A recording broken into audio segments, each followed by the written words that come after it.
نحمده ونصلي ونسلم على سيدنا ومولانا رسوله النبي الأمين المتين الحنين الكريم الرؤوف الرحيم أما بعد فأعوذ بالله من الشيطان الرجيم بسم الله الرحمن الرحيم قال الله تبارك وتعالى في كلامه المجيد قل ان صلاتي ونسكي ومحياي ومماتي لله رب العالمين صدق الله مولانا العظيم ان الله وملائكته يصلون على النبي يا ايها الذين آمنوا صلوا عليه وسلموا تسليما اللهم صل وسلم على محمد وعلى آل محمد بعدد كل شيء معلوم لك الصلاۃ والسلام علیک یا سیدی یا رسول اللہ وعلی آلک و اصحابک یا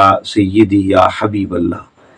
معزز و محتشم سامعین و ناظرین، خطبات جمعۃ المبارک کے سلسلہ میں سلسلہ وار جو گفتگو ہے، آج شوال المکرم کے دوسرے جمعۃ المبارک کے حوالے سے گفتگو آپ کے سامنے عرض کرنا چاہتا ہوں، اور آج کی اس گفتگو کا عنوان ہے جوانی کی فضیلت فرامین رسول صلی اللہ علیہ وآلہ وسلم کی روشنی میں۔ اللہ رب العزت نے قرآن مجید کی سورہ انعام میں ارشاد فرمایا، قل، اے حبیب مکرم صلی اللہ علیہ وآلہ وسلم فرما دیجئے، ان صلاتی، بے شک میری نماز، اور نسکی، میری قربانی، اور محیایا، میری زندگی، و مماتی، اور میرا وصال، للہ رب العالمین، سب کچھ اللہ کے لیے۔ اس آیت کریمہ میں اگر غور کریں تو لفظ کل سے آیت کا آغاز ہو رہا ہے۔ جہاں بھی لفظ کل آتا ہے، اس لفظ کل کے پردے میں دو ذاتیں ہوتی ہیں، ایک ذات وہ جو امر دیتی ہے، اور ایک وہ ذات ہے جو آگے پیغام دیتی ہے۔ اللہ رب العزت کی ذات نے امر دیا اور محبوب علیہ السلام نے اللہ کے پیغام کو عام فرمایا۔ لفظ کل سے آگے جو بات شروع ہوئی، اس میں آقا دو جہاں صلی اللہ علیہ وسلم کی ذات طیبہ نے اپنی ذات کے حوالے سے چار گوشوں کا ذکر کیا ہے کہ میری نماز، میری قربانی، میری حیات اور میرا وصال، سب کچھ اللہ کے لیے۔ اس آیت کریمہ کی روشنی میں ہم ایک لفظ پہ بات کرتے ہیں اور آج اپنے موضوع کی طرف آتے ہیں۔ آقا علیہ السلام نے اللہ کے حضور عرض کیا، میرے مالک، میری حیات کا لمحہ لمحہ تیرے لیے، میری زندگی کا ہر لمحہ تیری ذات کے لیے۔ اب حیات مصطفیٰ صلی اللہ علیہ وسلم کو دو زاویوں میں دیکھیں، ایک وہ زاویہ جو 63 سال کا ہے، جو دنیاوی حیات ہے، اور ایک وہ زاویہ ہے جسے اللہ کی ذات ہی جانتی ہے، جس زاویے کو، جس کمال کو جبرائیل امین بھی جس کی معرفت نہیں پا سکی، یعنی آقا صلی اللہ علیہ وسلم کی حیات طیبہ۔ اور حقیقی حیات کب سے ہے، کب تک ہے، یہ میرا اللہ ہی جانتا ہے۔ اللہ رب العزت نے یہاں آقا دو جہاں صلی اللہ علیہ وسلم کی تعلیمات کو بندوں تک پہنچانے کے لیے اس زندگی کا ذکر فرمایا جس کا تعلق 63 سال کے ساتھ ہے، جس کے بارے میں قرآن فرماتا، لَقَدْ كَانَ لَكُمْ فِي رَسُولِ اللَّهِ أُسْوَةٌ حَسَنَةٌ، رسول اللہ صلی اللہ علیہ وسلم کی زندگی کا لمحہ لمحہ تمہارے لیے بہترین نمونہ ہے۔ تو آقا صلی اللہ علیہ وسلم کی وہ جو حیات طیبہ ہے، اس کو اللہ رب العزت کی بارگاہ میں یوں پیش کیا گیا کہ میرے مالک، بچپن سے لے کے آخری سانس تک دنیاوی جو زندگی ہے، اس کا لمحہ لمحہ تیری ذات کے لیے۔ اس کی واضح مثال کہ جب آقا صلی اللہ علیہ وسلم اس کائنات میں تشریف فرما ہوئی، جلوہ گری حضور کی ہوتی ہے، تو آقا علیہ السلام نے ماں کا دودھ بعد میں پیا، سجدہ پہلے کیا، آتے ہی اظہار کر دیا کہ میرا آنا اللہ کے لیے، میرا لمحہ لمحہ اللہ کے لیے، میری زندگی کا مقصد اللہ کے لیے۔ اسی حیات طیبہ کا ایک وہ حصہ بھی ہے جس کو جوانی کہا جاتا ہے۔ اگر حضور علیہ السلام کی جوانی کو دیکھیں تو جوانی بھی اللہ رب العزت کی محبت کا عکس نظر آتی۔ اللہ رب العزت کی محبت کا اظہار نظر آتی ہے، تعلق باللہ کا اظہار نظر آتی ہے۔ ایسی جوانی جس کو قرآن کی روشنی میں دلیل توحید بنایا گیا، اس جوانی کی عظمت کا عالم کیا ہوگا؟ تو گویا اس آیت کی روشنی میں اللہ رب العزت نے حضور کی جوانی کی عظمت کا بھی ذکر کیا ہے کہ آقا علیہ السلام کی جوانی اللہ کے لیے، جوانی اللہ کی محبت کے لیے، جوانی اللہ کی رضا کے لیے، جوانی اللہ رب العزت کی ذات کے ساتھ اظہار تعلق کے لیے۔ اور پھر حضور علیہ السلام نے اپنی فرامین کی روشنی میں زندگی کے اس گوشے کا ذکر کیا، وہ گوشہ جو حیات محمدی کے ساتھ بھی متعلق ہے، اور پھر اسی گوشے کو آقا علیہ السلام نے امت کے لیے بیان فرمایا، وہ گوشہ ہے جوانی۔ حضور علیہ السلام نے جب جوانوں کا تذکرہ کیا، ادھر قرآن کو دیکھے تو قرآن جوانوں کی جوانی کا ذکر کرتا ہے، اور ادھر صاحب قرآن بھی جوانوں کی جوانی کا ذکر کرتا ہے۔ تو گویا دونوں طرف دیکھا جائے، ادھر کلام خدا ہے، ادھر کلام مصطفیٰ، ادھر ذات خدا، ادھر ذات مصطفیٰ، دونوں ہستیاں اللہ رسول کی جو ہستیاں ہیں وہ جوانوں کا تذکرہ کر رہی ہیں۔ یہ اہمیت ہے اس جوانی کی عمر کی، اور جوانوں کی عظمت کی، جوانوں کی فضیلت جو ہے اسی میں ہے کہ خدا بھی ذاکر ہے، مصطفیٰ بھی ذاکر ہے۔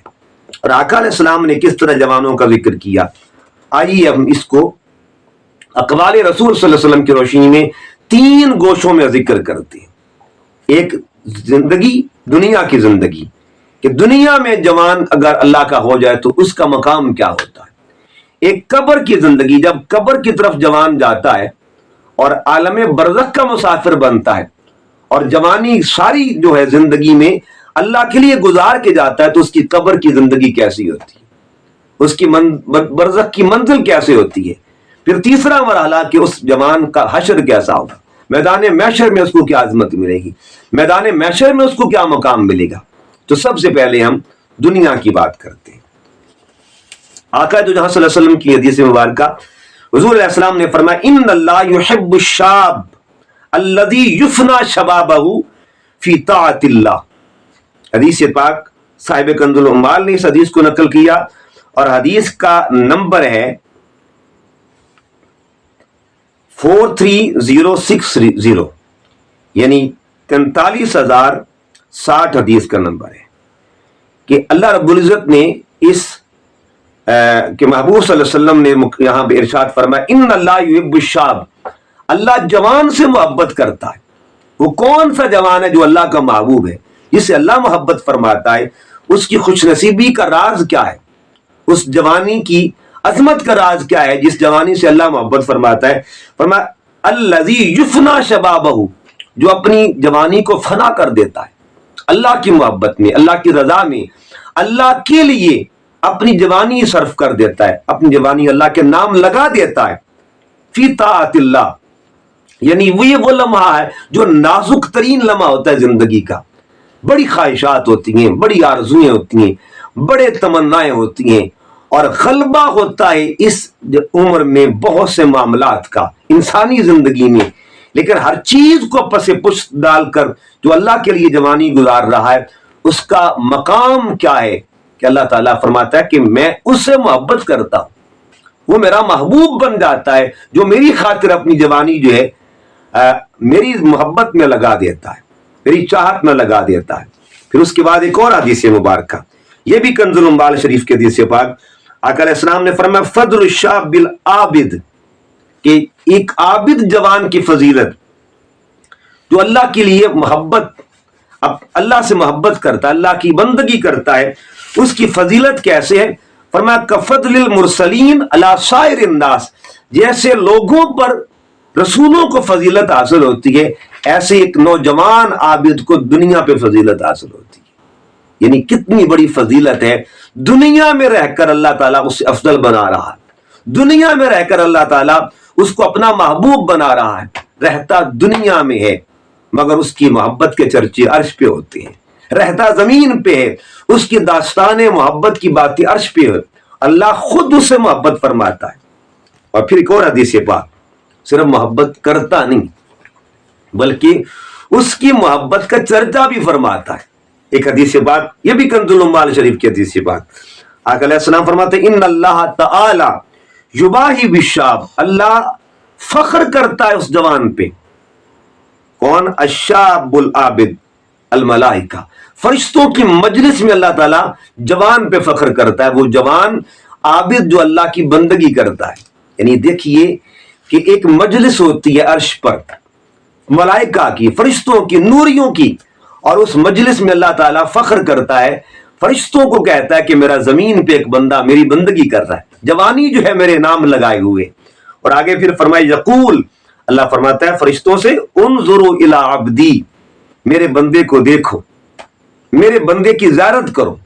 اس کا مطلب یہ ہوا فرشتوں کو اللہ تعالیٰ اس کی طرف راغب کرتا ہے. فرشتوں کو کہتا ہے نوریو اس میرے بشری بندے کی زیارت کرو جس نے اپنی جوانی میرے نام لگا دی.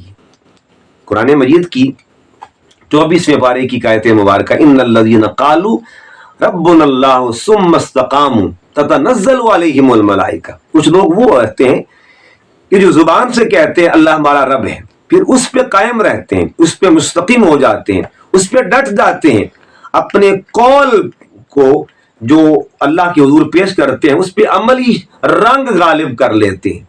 تو پھر کیا ہوتا ہے؟ تتنزل علیہم الملائکہ، ان کے لیے فرشتے اترا کرتے ہیں. اور پھر حدیث کو دیکھ لیں فرشتے کیسے نہیں اترتے. حضرت حنظلہ حضور علیہ السلام کے صحابی، نئی شادی ہوئی ہے، نئی شادی ہوئی ہے، ادھر رسول خدا کا پیغام ملتا ہے، آؤ اسلام کے لیے، آؤ دین کے لیے، اپنی جانوں کا نذرانہ پیش کرو، قربان جائیے. تمام تر خواہشات، پتہ نہیں کتنے ارمان ہوں گے اس کیفیت میں، لیکن ہر ارمان کو پس پش ڈال دیا، حضور علیہ السلام کی آواز پر لبیک کہا. ادھر حضور کا فرمان جاری ہوا، ادھر غلام لبیک کہتا ہے، اور اپنی جان اللہ کی حضور پیش کر دی. جب جان پیش کر دی اس وقت اس کیفیت میں تھے کہ ان پہ غسل واجب تھا. حدیث پاک میں آتا ہے کہ جب شہادتیں ہو گئیں، حضرت حنظلہ بھی شہید ہوئے، لیکن ان کے جسد اطہر نہیں مل رہا، ان کی باڈی نہیں مل رہی. تو آقا علیہ السلام نے فرمایا انتظار کرو، تھوڑی دیر کے بعد مل جاتی ہے. جب ان کی باڈی ملتی ہے تو اندر سے، باڈی کے اندر سے پانی نظر آ رہا ہے، پانی کے قطرے ٹپک رہے ہیں، ان کے بالوں سے ٹپک رہے ہیں. تو میرے آقا علیہ السلام فرماتے ہیں تمہیں پتہ ہے حنظلہ کو اللہ کے فرشتے لے کر گئے ہوئے تھے، غسیل الملائکہ کا ٹائٹل ان کو ملا. ایسا جوان جو اپنی جوانی حضور کے نام لگا دیتا ہے، تو پھر کیا ہوتا ہے؟ فرشتے آ کے اس کی خدمت کرتے ہیں، وہ مخدوم بن جاتا ہے، ملائکہ اس کے خادم بن جاتے ہیں. یہ غلام مصطفیٰ وہ غلام ہے جو اپنی جوانی حضور کے نام لگا دیتا ہے. تو کہنے کا مقصد یہ، کچھ جوان ایسے ہوتے ہیں کہ ہوتے وہ فرش پہ ہیں، چرچے ان کی عرش پہ ہوتے ہیں. پھر ایک اور، پھر دیکھیے یہ تو وہ ہیں کہ فرشتے ان پہ فخر کرتے ہیں، پھر فرشتے ان کی زیارت کرتے ہیں. پھر آقا علیہ السلام کی ایک اور حدیث پاک، حضور علیہ السلام فرماتے ہیں ان اللہ یحب الشاب التائب، اللہ تعالیٰ اس جوان سے بھی محبت کرتا ہے جو جوانی میں توبہ کر لیتا ہے. یعنی کتنے فرامین اقدس سرکار صلی اللہ علیہ وسلم کے کہ ہر فرمان میں آقا علیہ السلام فرماتے ہیں اللہ اس جوان سے محبت کرتا ہے، اللہ اس جوان سے محبت کرتا ہے جو اللہ کی اطاعت میں زندگی گزارتا ہے، جو توبہ کرتا ہے، جو اللہ رب العزت کی بندگی میں زندگی گزار دیتا ہے. تو یہ تو وہ معاملات ہیں. پھر ایک ایسا جوان جو اپنی جوانی کے ساتھ اور پاکیزہ جوانی کے ساتھ اللہ تعالیٰ کی شان ابدیت، اللہ تعالیٰ کی جو بندگی ہے اس کے ساتھ اپنی جوانی قربان کر دیتا ہے. پھر جب اس دنیا سے جاتا ہے، اگلی دنیا میں اس کا انتظام، اس کا اکرام، اس کے لیے اہتمام کیا ہوتا ہے. جس طرح حضرت حنظلہ اس دنیا سے اگلی دنیا کا سفر کرتے ہیں تو ان کا استقبال، ان کو ویلکم کرنے والے کون تھے، ان کو پروٹوکول دینے والے کون تھے، ان کی خدمت کرنے والے کون تھے. یعنی اس جہان میں اپنی جان پیش کی، اگلے جہان میں منتقل کرنے کے لیے فرشتے اتر آتے ہیں. اگلے جہان میں پروٹوکول ہو رہا ہے تو جن کو اگلے جہان کے لیے فرشتے خدمت دیں اور فرشتے اہتمام و انتظام کریں. اسی طرح حضرت سیدنا عمر فاروق رضی اللہ تعالیٰ کے دور کا ایک بڑا خوبصورت واقعہ ہے. آپ کے دور میں ایک جوان تھا جس کو ایک عورت نے اپنی طرف دعوت دی، اپنی طرف مائل کیا اور برائی کی طرف ترغیب دی. این وہ وقت جب برائی کے بالکل قریب جا چکا تھا، اللہ کا خوف طاری ہو گیا، خشیت الہی غالب آ گئی۔ جب خوف طاری ہوا تو اس خوف کے عالم میں اس کی جان نکل گئی، یعنی خوف خدا طاری ہو گیا اور گناہ سے بچ گیا۔ وہ خوف جو تھا اسی کیفیت میں اس کی جان چلی جاتی، لوگوں نے دفنا دیا، رات اس کو تدفین ہوتی ہے۔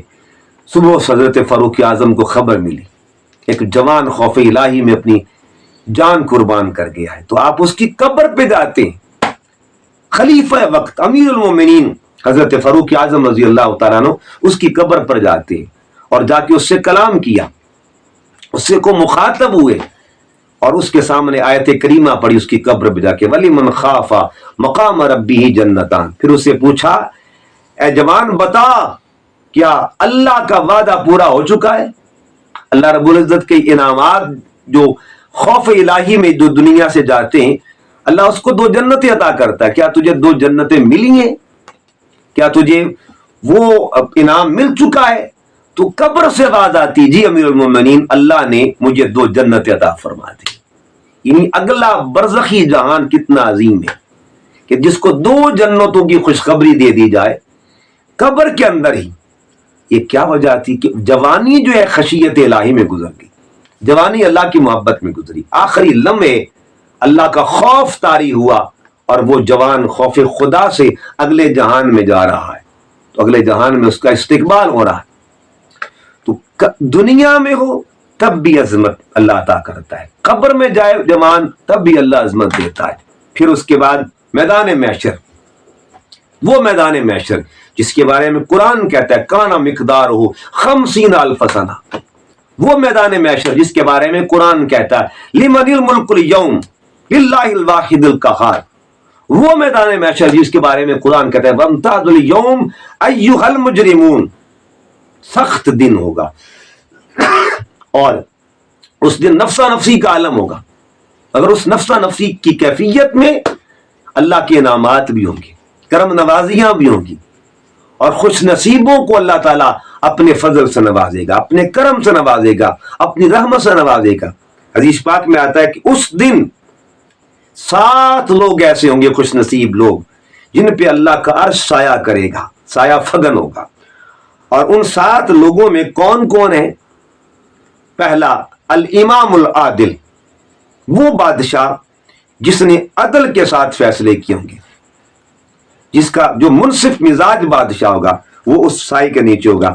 اور دوسرے نمبر پہ اس شخصیت کا ذکر کیا، اس خوش نصیب کا، وشاب نشأ فی عبادت ربہ، اور وہ نوجوان جس کی زندگی اللہ کی بندگی میں گزری ہوگی، جس کا لمحہ لمحہ، جس کا ہر پل یاد الہی میں گزرا ہوگا، اللہ کی محبت میں گزرا ہوگا، اللہ کی بندگی میں گزرا ہوگا۔ اور پھر وہ بندہ جس کا دل مسجد میں اٹکا رہتا تھا، معلق رہتا تھا۔ اور اسی طرح ورجلان تحابا فی اللہ اجتمعا علیہ وتفرقا علیہ، اور وہ 2 خوش نصیب لوگ جو اللہ کی خاطر محبت میں اکٹھے ہوتے ہیں اور اللہ کی محبت میں الگ ہوتے ہیں، یعنی ان کا ملنا، ان کا بچھڑنا اللہ کی محبت، اللہ کے لیے۔ اس کے بعد وہ بندہ جس کو کسی عورت نے، جو صاحب منصب عورت ہو اور صاحب جمال عورت ہو، اس نے دعوت دی ہو، اپنی طرف راغب کیا ہو، اور وہ بندہ یہ کہے کہ مجھے رب کا خوف ہے، تو وہ بھی اس سائے میں رہے گا۔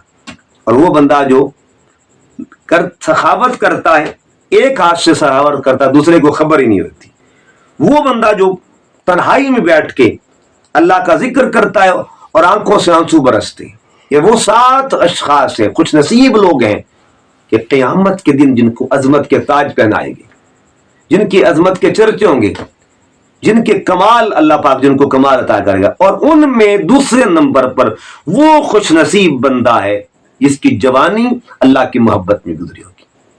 تو یہ تمام فرامین محمدی صلی اللہ علیہ وسلم کو رکھیں تو 3 زاویے بن گئے کہ اگر جوان اللہ کا ہو گیا تو دنیا اس کی ہے، اگر جوان خدا کا بن جائے تو برزخ بھی اس کا ہے، اگر جوان خدا کا بن جائے تو محشر بھی اس کا ہے۔ ہر عہد میں اس کو عظمتیں مل رہی ہیں، ہر جہان میں اس کو عظمتیں مل رہی ہیں، ہر قدم پہ اس کو عظمت مل رہی ہے، اس کو مقام مل رہا ہے۔ اور کون دے رہا ہے؟ اللہ رب العزت عطا فرما رہا ہے۔ یہ تو وہ اقوال ہیں۔ آئیے آقا علیہ السلام کی زبان طیبہ سے چند جوانوں کی آواز بھی سنتے ہیں. یعنی کیا خوش نصیب وہ جوان ہوں گے جن کے تذکرے خود رسول خدا کر رہے ہیں. جس ہستی کے اپنی شان یا ورفعنا لک ذکرک، وہ ہستی جن جوانوں کا ذکر کرتی ہے، وہ جوان کتنے خوش نصیب ہوں گے. ان کی عظمتوں کی معراج ہے کہ محبوب خدا کی زبان پہ ان کا ذکر ہے اور محبوب خدا ان کے ذکر کو عام فرما رہے ہیں صلی اللہ علیہ وسلم. آئیے 2-3 ہستیوں کا ذکر کرتے. سب سے پہلے حضرت سعد بن ابی وقاص رضی اللہ تعالیٰ عنہ، ان کے چھوٹے بھائی برادر اصغر حضرت عمیر بن ابی وقاص رضی اللہ تعالیٰ عنہ. حضرت عمیر بن ابی وقاص جو تھے، ان کو حضرت سعد بن ابی وقاص نے موٹیویٹ کیا. یعنی موٹیویشنل کریکٹر جو تھا وہ حضرت سعد بن ابی وقاص کا رضی اللہ تعالیٰ کا. تو سعد بن ابی وقاص کون ہے؟ اسلام کی طرف سے سب سے پہلے تیر پھینکنے والے، کفر کی جانب.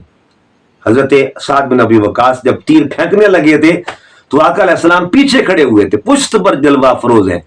حضور علیہ السلام تھپکی دے رہے ہیں، سعد فرما رہے ہیں ارمی یا سعد فداک ابی و امی یا سعد، اے سعد پھینک تیر، تجھ پر محمد کے ماں باپ قربان ہو جائے، تجھ پر میرے ماں باپ قربان ہو جائے. یعنی آقا علیہ السلام یہ اعزاز بخش رہے ہیں. ان کی موٹیویشن سے، ان کی ترغیب سے، ان کی محنت سے ان کے چھوٹے بھائی جو کہ 10 سال کی عمر میں اسلام لائے. پھر ہجرت مدینہ کے وقت حضرت عمیر کی جو عمر مبارک تھی وہ 14 سال تھی. جنگ بدر میں جب جنگ بدر کا ماحول بنتا ہے اس وقت یہ 16 سال ان کی عمر ہو گئی. اب ان کی تمنا تھی کہ میں بھی جنگ میں جاؤں، میں بھی شریک ہوں. یعنی جوانی دیکھیے، 16 سال کی عمر ہے اور حضور پر فدا ہونے کے لیے تیار ہے. 16 سال عمر ہے، آقا علیہ السلام کے قدموں پر جان نچھاور کرنے کے لیے تیار ہے. 16 سال کی عمر ہے لیکن غالب عشق رسول ہے، غالب محبت رسول ہے. ہم کہتے ہیں غلامی رسول میں موت بھی قبول ہے. انہوں نے عملی طور پر اس کا اظہار کیا کہ رسول اللہ میرا جی چاہتا ہے آخری سانسیں ہوں آپ کے قدم، جو پرواز کر رہی ہو آپ کا دیدار ہو، آپ کا جلوہ مبارک سامنے ہو، آپ کا جمال اقدس، آپ کا روح زیبا سامنے ہو. اور پھر کیا ہوا؟ اللہ نے ان کی جوانی کو قبول فرمایا. حضور علیہ السلام کے وسیلے سے عمر ابن ود کے ہاتھوں شہید ہوئے تھے یہ.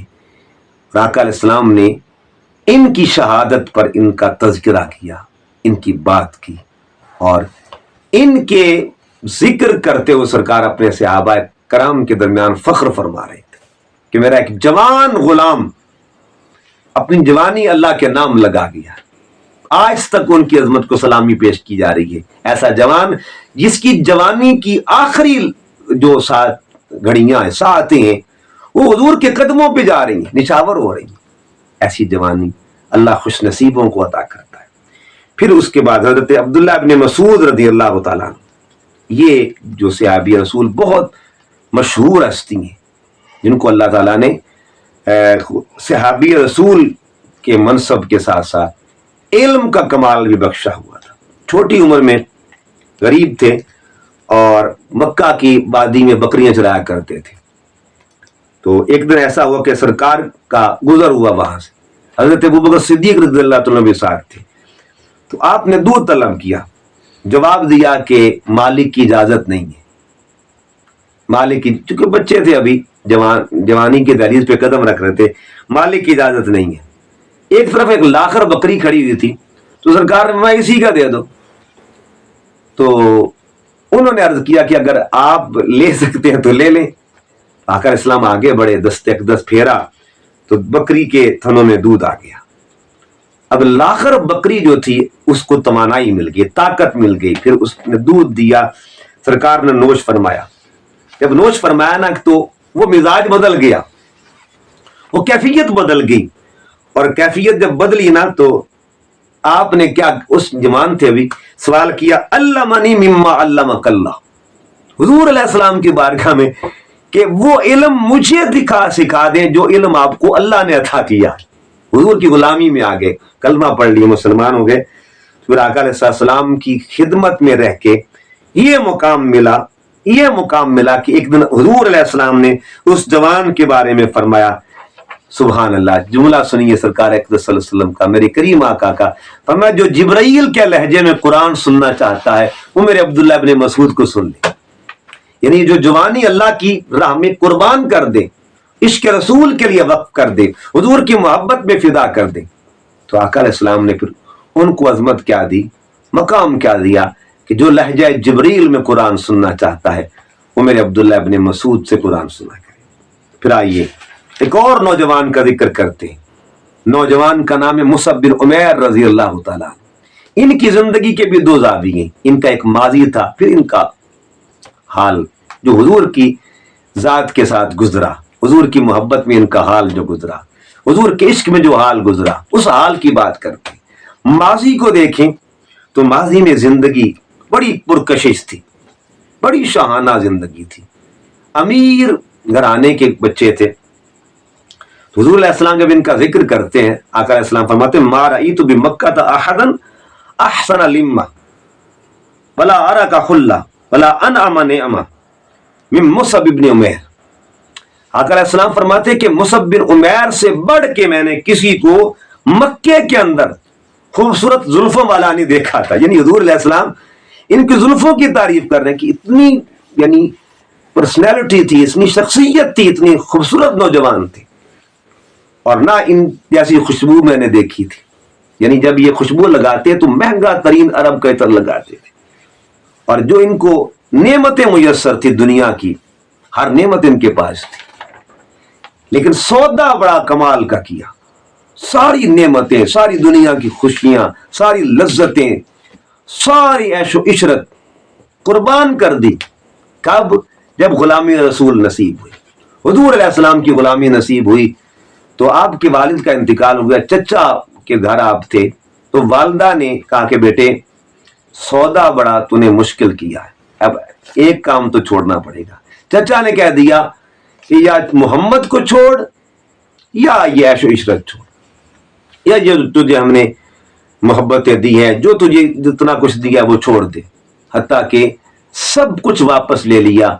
اور پھر مکے کی گلیوں میں لوگوں نے دیکھا وہی مصعب بن عمیر جب لباس پہن کے چلتے تھے تو 14 ٹاکیاں لگی ہوتی تھی، پیبند لگے ہوتے تھے، اور پھر جب یہی مصعب بن عمیر رضی اللہ تعالیٰ عنہ، یہی جوان حضور کے غلام احد کے میدان میں شہید ہوتے ہیں تو دیکھیے کیفیت کیا تھی۔ اسی میدان میں حضرت امیر حمزہ شہید ہوئے رضی اللہ تعالیٰ، اور اسی میدان میں مصعب بن عمیر شہید ہوئے۔ مصعب بن عمیر رضی اللہ تعالیٰ عنہ جب شہید ہوئے تو ادھر حضرت صفیہ بنت عبد المطلب، حضور علیہ السلام کی پھوپھی جان، 2 چادریں لے کے آتی ہیں، عرض کیا یا رسول اللہ یہ میں اپنے بھائی حمزہ کے لیے چادریں لے کے آئی۔ آقا علیہ السلام میں ایک چادر حمزہ چچا کو دے دو اور ایک چادر جو ہے نا اس جوان کو دے دی جائے۔ مصعب بن عمیر کو چادر دی گئی، چادر چھوٹی ہے، اگر چادر سر پہ ڈالتے تو پیر ننگے ہوتے، اگر پاؤں پہ ڈالتے تو سر ننگا ہوتا۔ حضور علیہ السلام دیکھ رہے تھے کہ دیکھو کہ عشق رسول کے لیے کتنا بڑا سودا کیا ہے۔ وہ جوان جو روز نئے سوٹ بدلا کرتا تھا، وہ نوجوان جو روز نئی خوشبو لگاتا تھا، مصطفیٰ کی غلامی میں سب کچھ قربان کر دیا، دنیا کی ہر عیش، ہر آسائش کو قربان کر دیا، اور حضور علیہ السلام کی غلامی کو گلے لگا لیا۔ آقا علیہ السلام نے جاتے جاتے اگلے جہان کی جب طرف رخصت کیا تو اللہ کی حضور عرض کیا مالک میں اپنے اس جوان غلام سے راضی ہوں، تو بھی راضی ہو جا۔ اس کا مطلب یہ ہوا جس جوان کو حضور علیہ السلام رضا کی چادر میں رخصت کرے، پیغام رضا کے ساتھ رخصت کرے، خدا کی رضا چاہتی ہے دو عالم، خدا چاہتا ہے رضا محمد، اور جس سے مصطفیٰ راضی ہو جائے تو مجھے بتائیے جب وہ اگلے جہان میں گئے ہوں گے تو رضا الہی نے کیسے استقبال کیا ہوگا، خدا کی رضا نے کیسے آغوش میں لیا ہوگا، آغوش قرب میں لیا ہوگا، آغوش رحمت میں لیا ہوگا، فرشتوں نے کیسے استقبال کیا ہوگا۔ بس ایک ہی نتیجہ ہے کہ جو جوان اپنی جوانی حضور کے نام لگا دیتا ہے نا، پھر اللہ کی محبتیں اس کے نام ہو جاتی ہیں، اللہ کی رضا اس کے نام ہوتی ہے، اللہ کی چاہتیں اس کے نام ہوتی ہیں۔ آقا علیہ السلام نے جوانوں کے اقوال اور احوال بتا کے آج کے نوجوانوں کو پیغام دیا ہے، جوانوں اگر چاہتے ہو کہ اللہ کی بارگاہ میں جوانی مقبول ہو جائے تو آپ پھر اس جوانی کو اپنے محبوب کے لیے وقف کر دو، حضور کی غلامی کے لیے وقف کر دو۔ آج اپنی جوانیوں کو اگر ہم حضور کے نام لگائیں گے تو کل قبر میں آقا علیہ السلام کا بھی پیار ملے گا اور میدان محشر میں اللہ کی رحمتوں کا پیار نصیب ہوگا۔ اللہ تعالیٰ ہماری جوانیوں کو ایسا بنا دے جیسے آقا چاہتے ہیں، جیسے آقا کا رب چاہتا ہے۔ وما علیہ الا البلاغ۔